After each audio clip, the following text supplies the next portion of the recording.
Why is she even here? She's not combat. The sentence floated across the ops room like a thrown weapon, sharp, careless, and aimed straight at a quiet corner desk. Private First Class Zoe Tran didn't react. She didn't look up. Her fingers hovered over the keyboard, eyes locked on a screen full of shifting patterns and coded alerts. In a room full of chatter, orders, and the clang of military routine, she was invisible. That was the thing about her. While others were forging weapons or giving commands, Zoe decoded the invisible threats, the ones no one bothered to see. Until the day the world changed. She had been ignored for months, passed over in briefings, her ideas dismissed as just intel stuff. She sat in the shadows of the command center while men in green uniforms chased accolades and swaggered through doors. Meanwhile, Zoe logged hours tracing digital footprints and identifying patterns beneath the surface of war zones. She didn't bother fighting the disrespect. What difference would it make? She wasn't out for approval, she was out for answers. She believed in her job, in its quiet importance.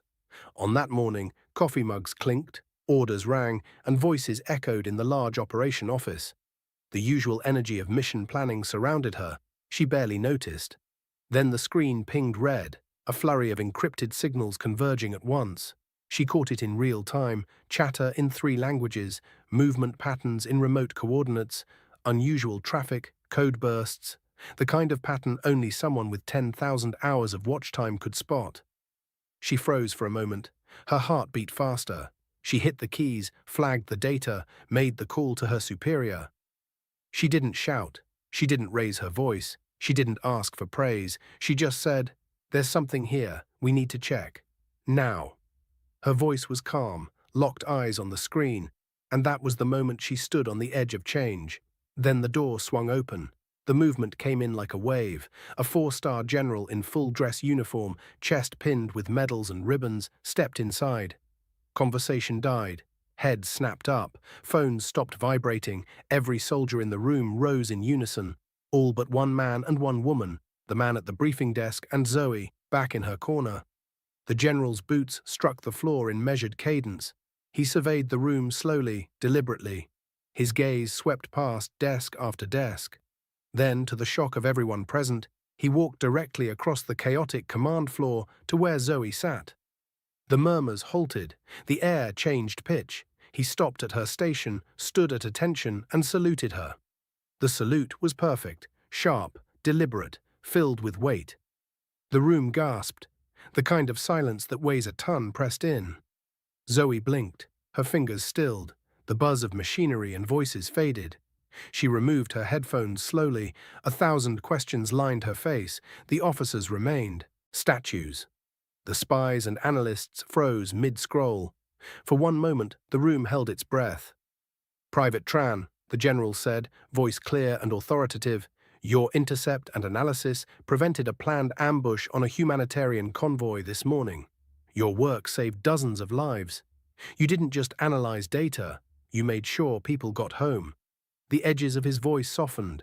"You earned this." He didn't hand her a medal. He didn't ask for applause. He simply stepped back, nodded, and walked away.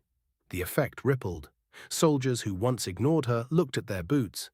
The intel chief, who used to mute her voice in meetings, held a stiff expression. The junior officers who whispered behind her back now found themselves face to face with the woman whose code had interrupted a mission. Chain of command shifted, unspoken. Respect formed in the corners of the room where it had never existed. Zoe didn't puff up. She stayed seated. She didn't smile theatrically. She didn't look for recognition. She turned back to the screen and resumed typing, quiet and precise, as if nothing had happened. But inside, something important did change. The trivial jokes, the assignments below her rank, the dismissals, they all carried new weight now. In the days that followed, Zoe's desk became a pivot point. Commanders asked her to brief updates. Analysts who never asked for her input now leaned in. The men and women who once ignored her voice now listened. Not because she demanded it, but because she demonstrated it.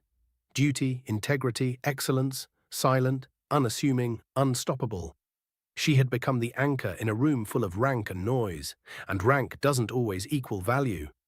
Walk through the base now and you'll see soldiers nod at her, juniors seeking her help, seniors treating her as part of the mission, not just a support function.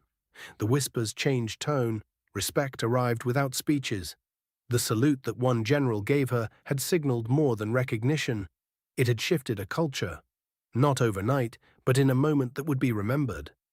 Zoe's story reminds us that the quietest person in the room might be carrying the heaviest weight. While others chased spotlight, she stabilized a mission. While others filed reports, she stopped a war zone incident. While others heard applause, she simply did her job. She chose competence over clamor, execution over ego. And now, as she leaves the office after a long shift, the lights dimmed, monitors whirring low, she steps outside into the cool night air, pauses and looks at the stars.